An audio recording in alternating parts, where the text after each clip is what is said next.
झाडं चालायला आणि बोलायला लागली तर? झाडाकडे बघत सहजच माझ्या मनात आलं, यांना जर चालता बोलता आलं असतं ना, तर मी एक झाड कायमच सोबत ठेवलं असतं. म्हणजे उन्हाची टेन्शनच नाही. झाड सोबत म्हणजे सावलीसोबत. मी तर आंब्याचंच झाड घेऊन फिरले असते हो.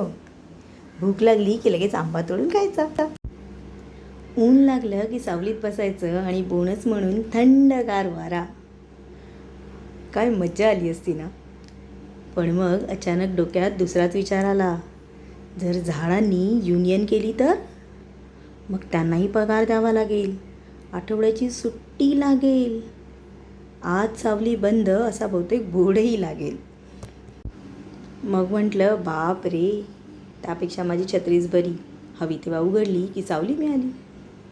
पण खरंच विचार केलाय, आपण झाडांसाठी काय करतो हो?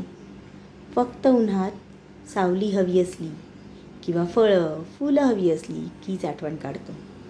पण पाणी मात्र द्यायचं कधीच लक्षात राहत नाही. कारण आपण झाडांकडून घ्यायचा विचार करतो, त्यांना काही द्यायचंही असतं हा विचार कधीच करत नाही.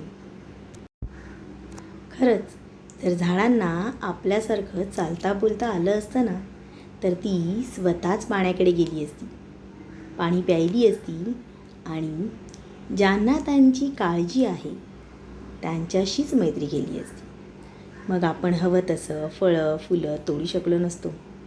झाडांनीच ठरवलं असतं कोणाला फुलं द्यायचं, कोणाला फळं द्यायचं, कोणाला सावली द्यायची.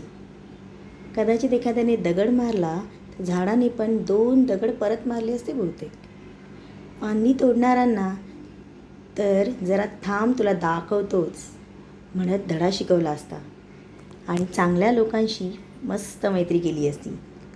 कल्पना तर करा बरं, तुम्ही रस्त्याने चालले आहात, समोरून फणसाचं झाड येत आहे, तुम्ही त्याला हात दाखवला, त्याने पण फांदी हलवून हात दाखवला, थोडा गप्पा झाल्या, त्याने तुम्हाला फणस दिला, तुम्ही त्याला पाणी दिलं आणि पुन्हा भेटू म्हणत दोघे आपापल्या घरी निघून गेले. किती छान वाटतं ना हे सगळं.